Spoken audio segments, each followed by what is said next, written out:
na banca. Eu iria primeiro começar por dizer que Peter Drucker disse: a melhor forma de prever o futuro é criá-lo.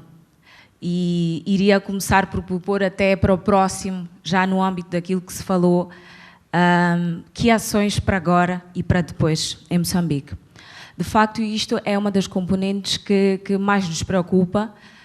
Falou-se um bocadinho de capital humano, que eu acho que é completamente transversal àquilo que são as necessidades dos outros pilares, como capital, como criar uma gestão adequada daquilo que são as nossas vantagens comparativas, mas pensar nas vantagens comparativas, penso que não é a solução. Falou-se um bocadinho, eu creio que nós temos que, para passar para o plano de ação, temos que pensar nas nossas vantagens competitivas, que é o que nos está a faltar. Falou-se um bocadinho do problema que está a acontecer na África do Sul com a questão de energia. Nós temos recursos hídricos, nós temos recursos minerais, temos recursos inclusivamente até renováveis, mas a grande questão passa exatamente por conseguir triangular estes 4 pilares. Não temos tecnologia, não temos capital financeiro, não temos capital humano e não conseguimos fazer adequadamente a gestão daquilo que são as nossas prioridades.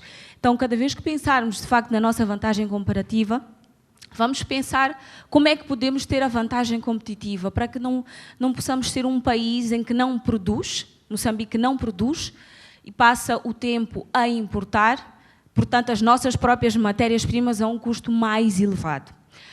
Agora queria falar um bocadinho da questão dos jovens. Falamos de jovens e eu gosto de relembrar a grande frase de Samora Machel, que dizia que as crianças são as flores que nunca murcham.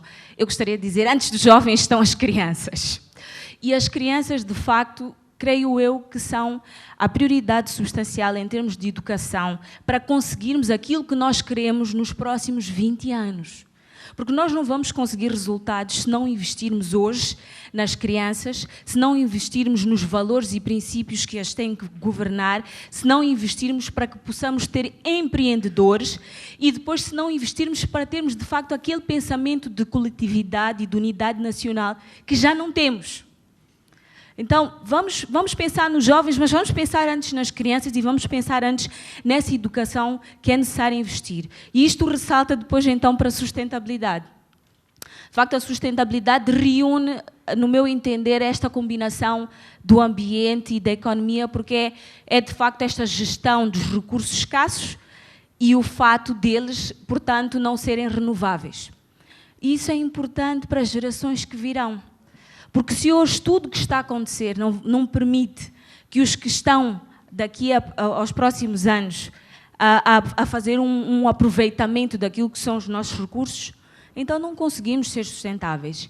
E eu creio que é um princípio também extremamente transversal. Agora, só para finalizar, eu queria dizer, sim, o óleo e o gás e o petróleo são importantes.